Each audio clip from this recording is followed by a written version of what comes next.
One more time. Let me see if the message is different.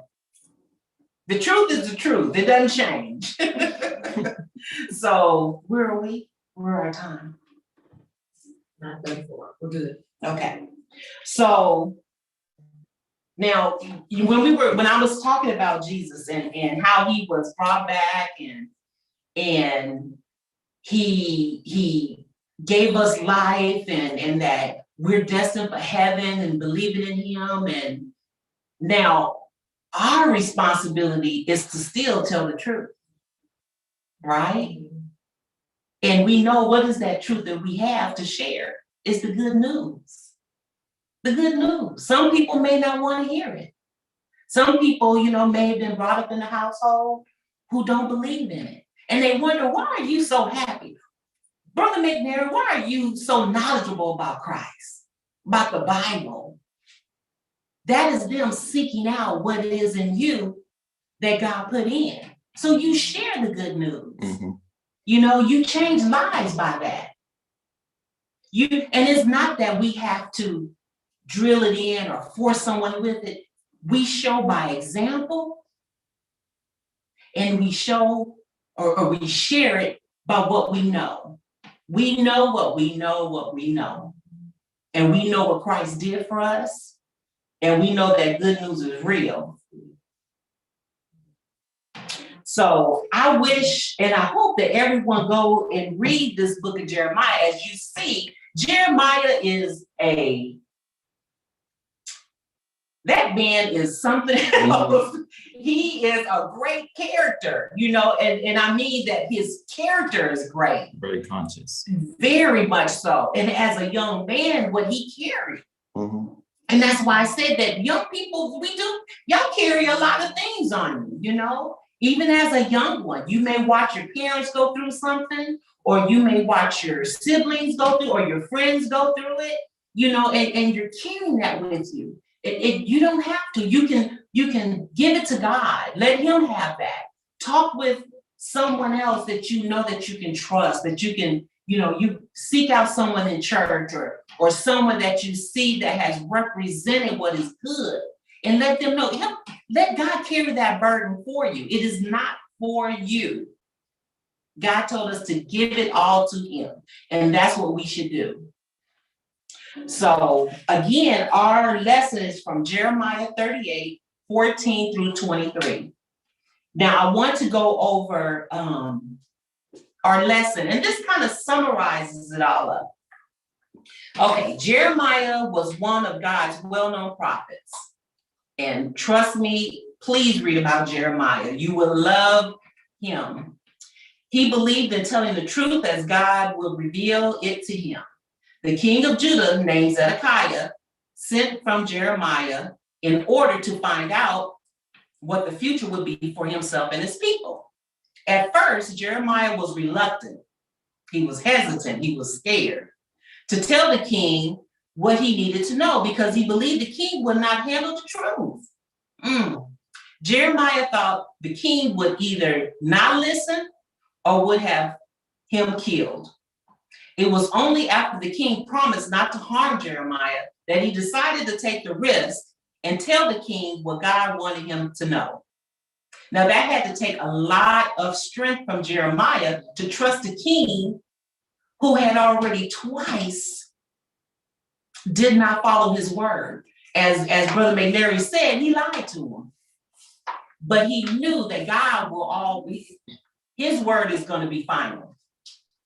Okay, Jeremiah told the king that the message from God is that if he surrendered to the king of Babylon, then he would live and Jerusalem would not be burned down. But if he did not surrender to the king of Babylon, then the city would be handed over to the Babylonians, who would burn it down, and he would not escape from them. This shows a powerful example of God's mercy and love, as he gave King Zedekiah a chance to listen to the prophet and obey God's message to him. Jeremiah encouraged the king to do what the Lord was telling him to do. He would be blessed if he obeyed, and he and his family would be saved, or he would be cursed for being disobedient. Would he listen and obey? Now that is a very good question. Do you think the king would listen and obey? Do you feel that Jeremiah did the right thing? Do you think that Jeremiah would continue to counsel the king? So there's a lot of questions. And I would like you to continue to read the book. Yeah, I have to study that one. And you study it, absolutely. Because first, it's hard to accept the fact that you're about to be told, that you're getting told that your city, what you built up, everything is about to be torn down. Now, one thing about kings, especially in the Bible, they're huge with ego and pride. Absolutely. And so they're huge with the stuff that they own. That's their everything. Everything. And so when you get told that it's about to go down. Absolutely. His family, all of that. Everything is gone. Like, I would say, because I'll have to study the Bible, of course, but I would say that it would be smart to stay with Jeremiah. Absolutely. Because if Jeremiah has that type of relationship with God to tell you about destruction that's coming, I wonder if he has that strong of a relationship with God to tell you of how to get to a victory. So it goes hand in hand. Absolutely. So I wonder, yeah. And imagine what would happen for Zedekiah if he did listen.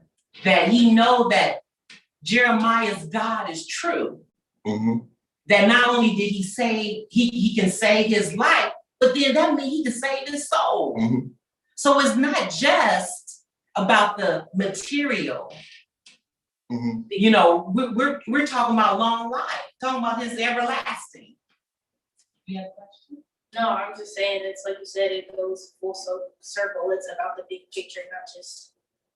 Absolutely. It's just not about that one thing that can save someone.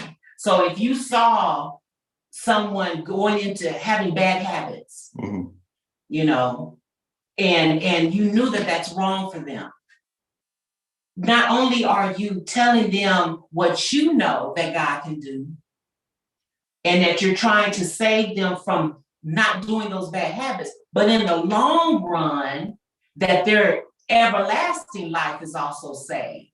So it just starts with this little nugget, but then that nugget grows into something more. You know, you can share something and change someone's life, but that person changes other people's lives. If it were a teenager and they change their life, they grow up to have a family. That family is saved. I keep thinking, because it just reminds me of so much, like, different points in the Bible that reminds me about this, like Job in a way. Oh my goodness. So like when Job lost everything, Yes. but he didn't lose his soul. Same thing with King Zedekiah. He basically about to lose everything, but as long as you have your soul, you still can rebuild everything. Absolutely. And so we can't really, you can't really rebuild something without having help. You can't do nothing by yourself. So it will be perfect if he just stays. I'm gonna study on that one, but it will be perfect if he just stays with Jeremiah, because I wonder if Zedekiah realized that even though he about to lose everything, his soul is still there. That's still a value. Absolutely. And I feel like even with young people, we gotta understand that our soul, that's the stuff that we must value. Absolutely. We can lose it when we pass away. Like, none of this stuff come with us. Yeah, there's something more to beyond this. This is temporary. This is not our home. My skin's temporary, but my soul is everlasting.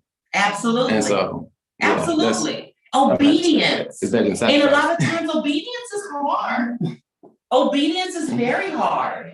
You know, I tell the kids sometimes that,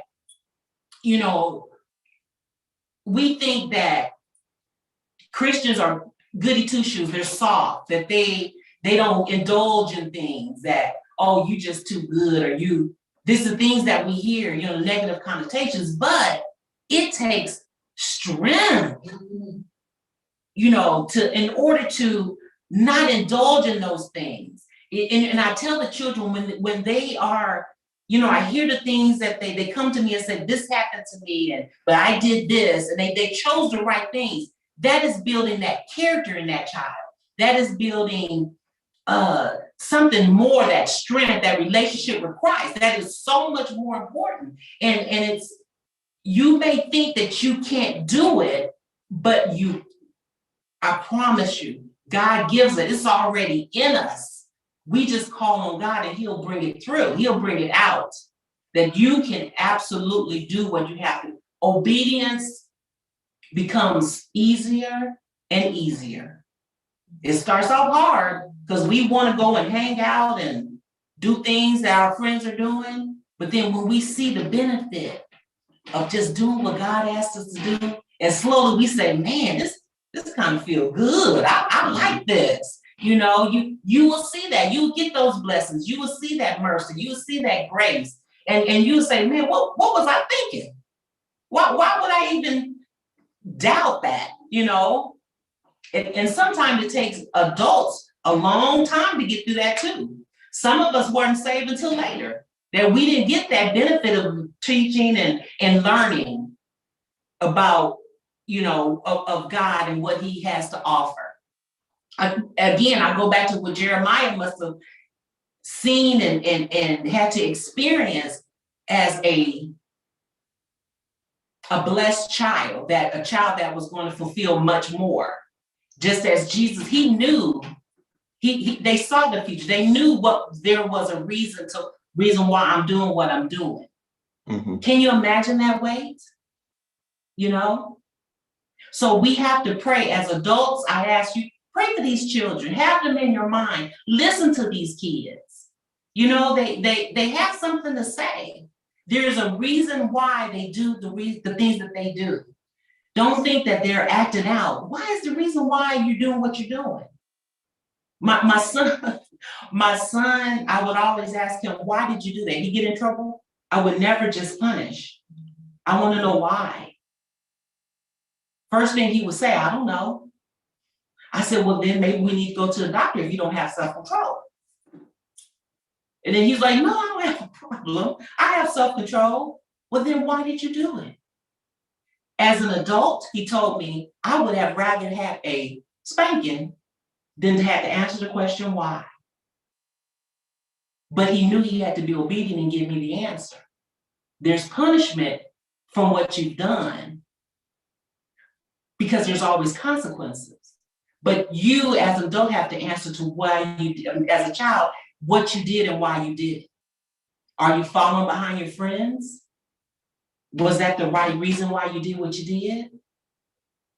So at the end of the day, we could sit there for hours until he told me the reason why he did what he did. And so as far as adults, we have to ask that. Don't say, well, they just bad. They just, oh, that kid just, he never does. That's not true. That is not true. Kids aren't bad. They may be misled or not know, but they're not. I don't believe that you're bad. Don't, if someone say you are, that's not true. So, but you have to put in your mind today that I'm going to be obedient. That there is so much more for me if I am obedient. That I have to think like King Zedekiah. It may have taken 3 times for him to hear that truth, but look at what he will get if he were to be obedient. It may be hard. You want to continue to break windows or leave the house without telling your parents, but look what that can do. That can lead to something terrible. But if to be obedient, you get so much more. And then think about the children that are Jeremiah, that they're feeling like they have to hold all of this in order to get people to listen. Are we the ones that are listening to Jeremiah's? There are Jeremiah's out there. So we have to listen. As I said before, this was a heavy lesson. If you think of it just as what the words are in the Bible, we can go past a lot of it. But if we look at it about the way that we deal with it today, these things are it's a lot out there, and it's a lot of things that these children can choose from. There are a lot of things you kids can choose from that aren't good for you. Just because the world say it's okay, don't mean it is. That, because we have to follow the rules. We know what the 10 Commandments are. We know what what Jesus asked us to do while he was on the earth. And sometimes that's hard to smile at somebody who don't like you. Someone that never speaks to you. But because we want to put out what is in our heart, we got to cleanse that heart so that those words come out correctly. So that when people hear us speak, that they're actually listening to the words, that they're not looking at the actions of the person. If Jeremiah was one that, I thought about Samson. If you know the story